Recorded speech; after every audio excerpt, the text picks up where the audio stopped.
Tracey and I both know from experience that politics can affect the markets dramatically. So we've invited Judy Higginbotham to join us for coffee this morning at Java Express in Uptown White Rock. Judy has over 25 years of political experience, and she's currently running for the Mayor of White Rock. Join us as we discuss with her views on all the top issues, just a couple of weeks before the voters hit the polls October 20. You're watching Coffee Connections with Tracey and Michelle.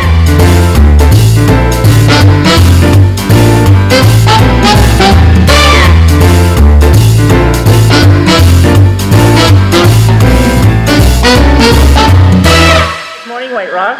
I'm Michelle Herlihy. And I'm Tracey Ellis. And we are sitting here today at the Cafe Express in White Rock, and we're going to be talking with Judy Higginbotham, who is the mayoral candidate for White Rock, and we're excited about that. And come join us. And I just want to put a little shout out to Oksana and this awesome hospitality and letting us be here at Java Express with our lovely Judy Higginbotham. Welcome. Thank you very much. I'm absolutely thrilled that you've given me this opportunity. Thank you. You're very welcome. Well, you know what? Talking about the voting and what's coming up. When is the vote? October 20? Well, the 20th? Voting day is October the 20th, which is a Saturday, and there's it starts at 8 o'clock in the morning and goes till 8 o'clock at night.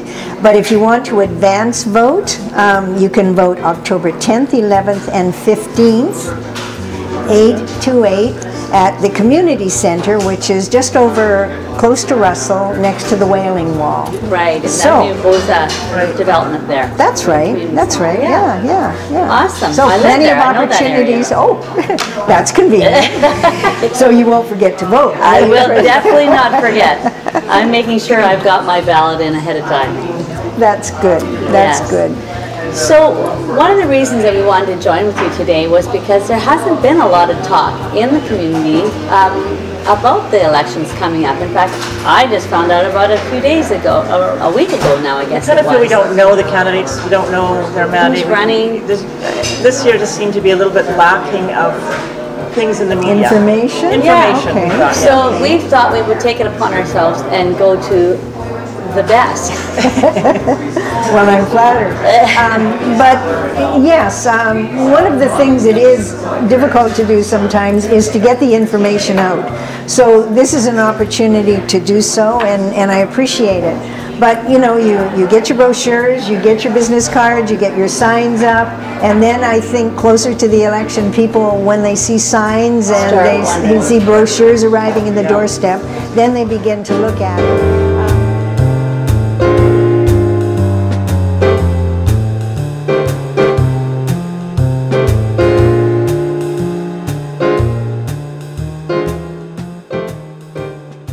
Important for the candidate to get out, door knock, so we're door knocking, we're putting up our signs, we're doing meets and greets, and we're trying to make sure that the people understand. I've door knocked many of the businesses, not all, but I plan on door knocking on all of them because I think it's important for small business to be aware of what's going on and to hear their voices because they don't all have an opportunity to vote. If you own the land on your business, then you have a vote. But if you're just a renter at some points, it depends on whether the owner wants to vote or not, but he has that opportunity. Right, yes. And business is struggling now. The community is totally changing. I mean, we've had rapid development, and with rapid development brings a lot of challenges that people wouldn't have otherwise. Construction in their front doorstep, particularly for business. One of the things that actually, one of the questions that came up when we put this out to the public was the massive construction and the infrastructure, and we wanted to kind of have your take on what is the plan to perhaps our roads, the beach, and it seems to be kind of left out now, and the hub is all uptown, and so that massive growth and construction, how is that going to affect the infrastructure? Well, the massive growth, I think, brings with it disruption. It brings change. And the objective when you are a councillor and a mayor and council Your objective is to ensure that the infrastructure and the services that are needed keep up with the rate of development and the amount of people that are moving in. This is unprecedented in White Rock. And certainly not in the neighboring community, which is providing homes for families and townhouses, etc. We're providing high-rise, and they're marketing them to either empty nesters and or young people coming in. And it's not really focusing on families, and we really need families, and we need all kinds of people to kind of make this community livable. So our objective, though, when you're providing this much infrastructure or development, you have to provide the water, you have to provide the sewer, you have to provide the police, you have to provide enough firefighters, you have to provide all the services that councils are responsible for. And I think that this council has probably upgraded the beach area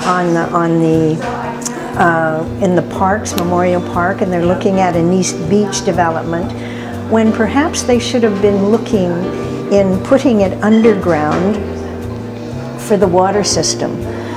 I'm still hearing from people who have a white, residue that's left in their sinks. I've heard other people are still getting cloudy water.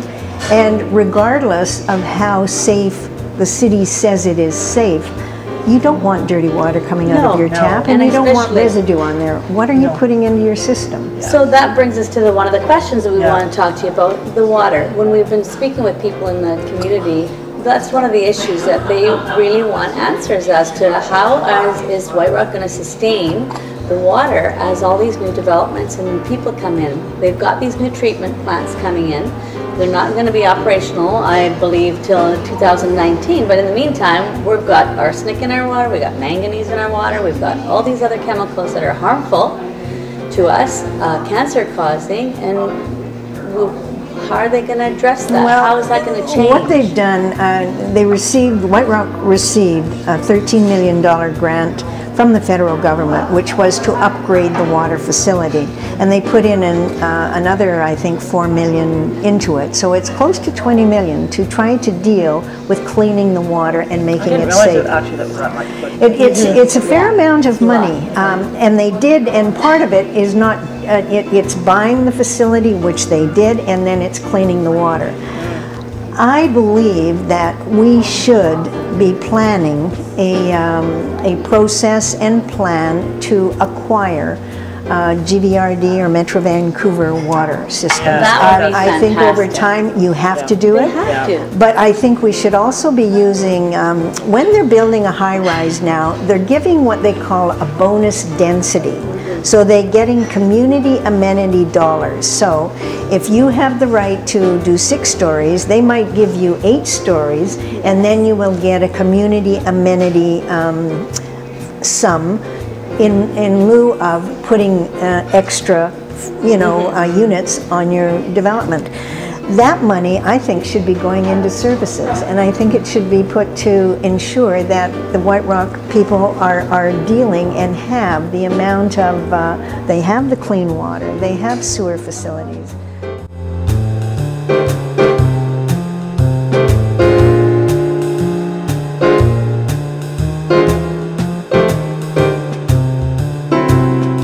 Okay, well, there was one question, and it changes the subject a little bit, that came up, and as realtors, we've come across some clients requesting this. With the new cannabis law coming into effect 2 days before the election, we've been asked to find locations for this type of client, and where does White Rock stand with all of that? How do you proceed moving forward with this? This is an issue that, has federal control. And the federal government is the government, and I did run in one of the elections where this was the issue. So what we said was regulate it, legalize it, and tax it. And by regulation now they're looking at being able to use it with freedom in certain areas and certain controlled shops, etc. Is there a plan to where the shops might be allowed? Well, this is, each city has to bring forward their own policy on how they deal with it. I know that Vancouver is struggling with that too, because they've had so many shall we say, illegal shops, and at this point, because you have to get a business license to do it, and normally you make down criteria where it can go and what it can do. Now, make no mistake about it, I did hear this issue when walking down the beach. There's the hemp shop, there's a couple of tattoo parlors, and there are clubs, and that you look at. Even the liquor store is looking, because they may have to, or they may be selling it in that controlled environment. So the first thing we have to do as a city is sit down and work out the rules and the regulations as to what types of commercial centers they will be allowed into, what the regulations are on shopping, and or I think the hours and controlling all of the things, and we have to work within the federal conditions too. And it's not good leaving it later rather than sooner. We should be dealing with it now. It is legal. We have to look at how we are going to contain it. It's not a matter of either or whether I agree or disagree. It's a matter, if you don't have a policy in there, then anything can happen. So you have to make sure that the rules, you have to be ahead of it. And it's coming in on the 17th, and then to my knowledge, there is no place in Surrey that I'm aware of that sells outright any marijuana in any way, but then that's because I guess I haven't looked for it. I do know that medicinally, many people who have an illness, that they use this, whether they take it orally, whether they take it, smoke it, I don't, or yes, I mean, there's many ways, and this helps people with illnesses. It takes the pain away, and quite frankly, that was the first point, but I think that the legalization is the right way to go, but it has to be dealt with strict regulation, so we know exactly what's happening and where it's happening. And then once you get that policy in, you have to enforce it. You don't just let it go willy-nilly, and I think this is something that is really important in our area. Even every strata has to have it. Yet they have to have their own policy within their small complex, and if they don't have a policy, then anything goes. So. But it is important. It's a very important issue. It's an issue that we are going to be dealing with. So rather than burying it and hoping that it doesn't come to your community, we can't do that. In government, you do that, and you get yourselves into a lot of trouble. And you don't want to do that, because once they're established, and once they're, then you going back and trying to clean it up is not right. It's not a good thing. So, but I think that kind of covers all the questions we I think so. I'm not sure you got to the hospital one, did you? No, hospitals. That's thank right. you. And the reason I brought this up is because you put that on my agenda and said that I should look into it. And I will say that Fraser Health now has over a $3 billion budget, huge. 26,000 employees, and the Peace Arch Hospital now is working on a plan to expand their emergency center, but they're also putting in there a new area where they will do MRIs, etc., so that they have and they can comply with the need and the lineup that we have trying to get any type of procedure and done. Are they going to do that?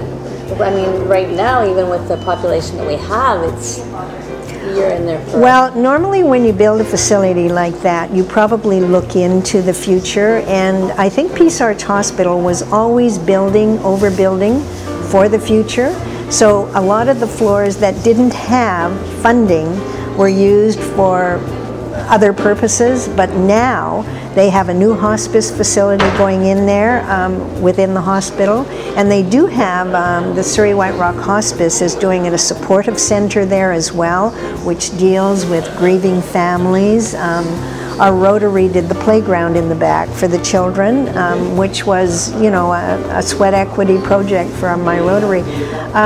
They are building, and we would hope that the expanded facility would be big enough to, you know, to house the, well, yeah, exactly, Instead of 5 hours. to ensure that they can deal with the growing population. Those are important services. It is a provincial service, and it is run by the board, but we do have counselors and people, we work very closely together, and we ensure that we are working towards ensuring that we can cover the population now. They should be dealing, I believe, more in seniors, looking at geriatrics and looking at trying to deal with the challenges that seniors have. So this is something that I haven't seen And is that on the something list. that you're going to? Well, it's one thing that I'm going to put on the Personally take on table. your agenda? I'm going to put on the table because the amount, we have over 1/3 of our population are seniors. That's why we have to ensure that our sidewalks are safe. And there's places for seniors to go. We've had a few accidents now with the construction there, and it's just been handled very badly. And normally when you do construction like that, you have a set of criterion that all developers must abide by, and while they're developing there, they need to do special, have access for businesses to get into businesses and people to walk. The developers, in my opinion, from my perspective, because I do live in the heart of it at the Miramar Tower there, and the developers are doing everything by code. They've been very good, actually. Boza's been fabulous. Semia, they've got their crew out there.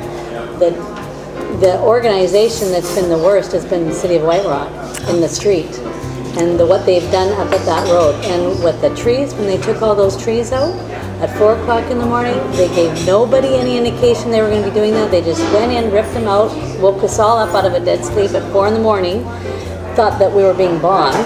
It was awful.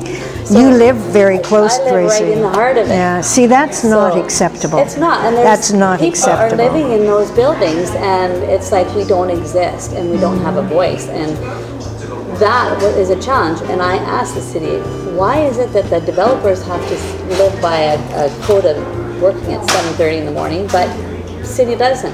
How come they can just Normally go do what they building want? bylaws go from about 8 till 6, maybe 8 till 8, and that's within the noise bylaw, and it should adhere to that. But it is, I saw the Boza, they've done a walkway down they've the done a side, very good job. and they've really, Yeah. people feel safe going down there, but the one at the corner here, This is and awful. that's the city with the roadways, Yes. and they now, once they finish, you know, from 16th, down to, well, they haven't done, but they're going to do all the way down to Thrift. So when they do the second block, there's going to be the same confusion.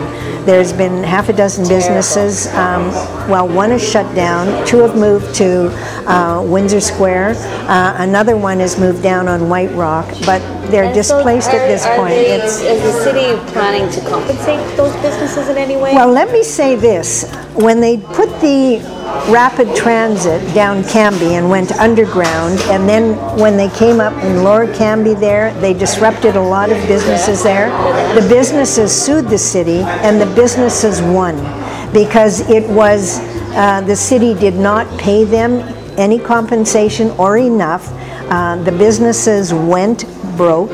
They just couldn't exist, and our businesses are, you know, often backbone. on the line. They Well, need and it. small business is the backbone. that's our It is the talent. backbone. That's all we have. One woman who had a salon there was there for 32 years, and she's just closing her business down because she said, number one, I can't afford to move into the new shops that they're bringing in.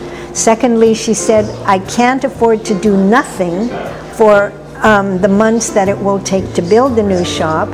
And she said, I can't relocate temporarily. And she said, I can't find a place to go that satisfies me. So she said, I'm closing down. and it was a sad part party. of the change, the negative, but can it be helped? I don't know. It's all part of progress. It is part of change, and you have to deal with it. I mean, you take, I guess, some responsibility, but the city can help. And the city can be, for example, if you have an economic development department, I understand, and if you ever go to Fort Langley, they have an economic development department or some process whereby people from Fort Langley go out and they shop for businesses. They see businesses they like and they go in and they talk to them and say, we'd like you to move to Fort Langley. We will assist you, we will help you. When I used to have hair for men only in Windsor Square, that's exactly what happened to me in I ended up opening Port Kells because they were opening up a mall. And they came and headhunted for a business they thought would work in their community. Yes. They took me out of White Rock, and I opened another location out there to an area that I never even knew about, and it was a phenomenal spot. So, and that's important. That is the role of you as a business person or a business owner or landowner to go and make your businesses that are coming into your location successful. Yes, I've heard from some of the businesses where they have been asked, to go to Fort Langley, for example. Yeah. And I think there's programs you can do that. You can do that to the beach. Also, we had a conversation this morning, and the conversation went around the line that businesses sometimes do not do repairs, like they're not really working closely enough with their clients, and sometimes they get really upset when they're renting and the landlord isn't doing their part. Things. So I mean, but if you partner with the Business Improvement Association and the Chamber and the businesses and work with council, then I think you can probably come up with all these solutions. You have to be open to the challenges, you have to listen to the challenges, and then you have to find out if there are solutions, and if there are, then do it. Don't talk about it, but do it. And this is, I guess this is part of my motto is, 42 years in the community, 25 years experience in a neighboring council, and where you've seen massive growth. But I've been brought up in Burnaby and Richmond and Vancouver when there was massive growth.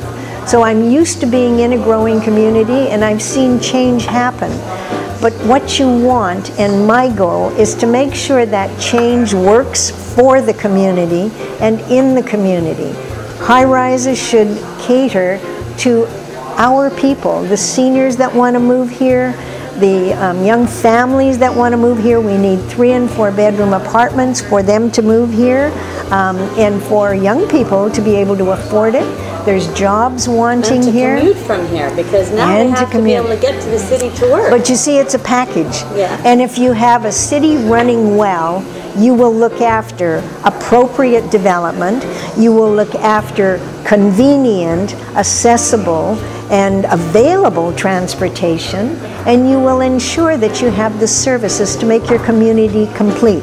Shops to shop in, places to play in, restaurants to eat in, where you probably can walk, and then, places to do your recreation, theater, museums, whatever. That makes a complete community. And that's what I want to see in White Rock, and work and continue to work towards that goal. Well, you know what? You just answered our last question. We wanted to know what your heart was for our community, for White Rock, and you've just summed it up. Yeah. Thank you so much, Judy. We really appreciate you taking the time out to come sit with us and it's been informative. I think we learned a few things as well. Yes, it's fabulous. And as realtors in the community, it's really important to know what the vision is going to be for the place that we love to sell in. So. Thank you. It's a pleasure talking to Tracy and Michelle, and I love it, and Sasha over there, and Dennis. Thank you. I do appreciate it. Cheers to this lovely coffee. Oh, here we go. Yes, and thank you to the Java Express. I mean, this is convenient. I walk here all the time, so thank you. Support local business. I do support local business. And obviously you do too. Very much so. Here we are. Yes. Well. Okay, so what happened with our film? I think we wrapped it up, or did we run out? There was no time for my question. What was your question? You didn't let us write it down. I just remembered it. Let me just... Oh, I forgot to say about the